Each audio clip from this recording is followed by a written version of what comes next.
గోడవరం press meet లో మాట్లాడిన senior నిర్మాత నట్టి కుమార్ జగన్ ప్రభుత్వం వచ్చిన తర్వాత రాష్ట్రాన్ని దోచుకు తినడం తప్ప రాష్ట్రాన్ని అభివృద్ధి పథంలో ఎక్కడ నడిపించిందని, విశాఖలో భూ కబ్జాలు బాగా పెరిగాయని, అంతేకాక ఎమ్మెల్యేలు ఎక్కడ అందిన కాడికి అక్కడ దోచుకుంటున్నారని, రోడ్లు పరిస్థితి చూస్తే చాలా అధ్వానంగా ఉన్నాయని, ఏ విశాఖలో చూసినా రెడ్లే ఉన్నారు కానీ ఇతర కులస్తులు బీసీలు గాని ఎస్సీలు గాని ఎక్కడా కనిపించడం లేదు. ఈ ప్రభుత్వం వచ్చాక దౌర్జన్యాలు పెరిగాయి, డెవలప్మెంట్ లేదు. కొన్నాళ్లు విశాఖని విజయసాయిరెడ్డికి అప్పగించారు, ఇప్పుడు వైవి సుబ్బారెడ్డికి అప్పగించారు.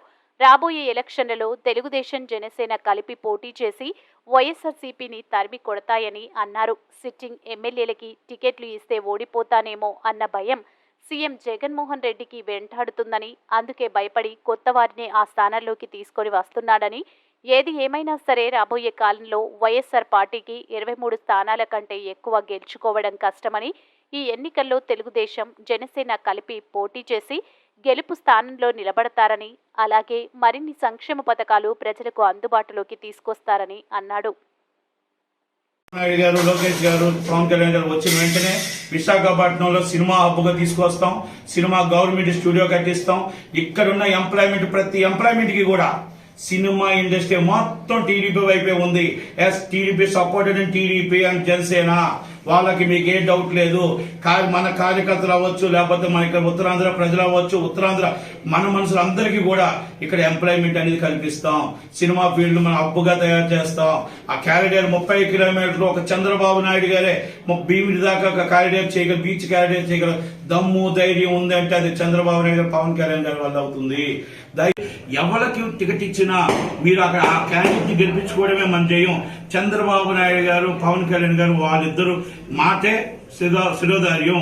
వాళ్ళ ఇట్టి పరిస్థితుల్లో ఇంకా ఎవరికి ఏం చెప్తారు, ఎవరికి టికెట్ ఇస్తారా, ఎక్కడ ఏం టికెట్ ఇస్తారా అనేది కాదు. ఎవరు ఏ మంత్రులు వచ్చినా, ఏ మినిస్టర్లు వచ్చినా, చీఫ్ మినిస్టర్ ఇచ్చినా కూడా ఓటించడానికి సిద్ధంగా ఈ చూడవరంలో ఉండాలి తప్ప ఎట్టి పరిస్థితుల్లో టీడీపీ జెండా ఎగరేయాలి. ఈ ఉత్తరాంధ్రలో మొత్తం టోటల్ గా ఎన్ని సీట్లు అన్ని సీట్లు కూడా మనం స్వీప్ చేయాలి. అది అలాగే విశాఖపట్నంలో ఈ రోజు ల్యాండ్లు దాచుకోవడానికి ఎత్తుక్కోవడానికి మీరు మొత్తం టోటల్ గా విజయసాయి రెడ్డి గారి పేరు వైవి సుబ్బారెడ్డి గారు వచ్చారు. అక్కడ రెడ్డి, అక్కడ పేరే సుబ్బారెడ్డి గారు, విజయసాయి అంతే. రెడ్డే కదా వచ్చారు. ఎవరు మాట్లాడలేదు, ఇంకొకరు ఎవరు మాట్లాడలేదు కదా. అమర్నాథ్ గారికి మంత్రి ఇచ్చారు, ఆయన ఉదయం లేస్తే తిట్టడానికే మంత్రి ఇచ్చారు. రోజా గారికి మంత్రి. ఒక్క రోజైనా ఈ రోడ్ల కోసం మీరు బండి వేసుకొని వచ్చారా? ధర్మశ్రీ గారికి తెలిసి కూడా ఇది చేసే పరిస్థితుల్లో లేరేమో అనుకుంటున్నాను నేను.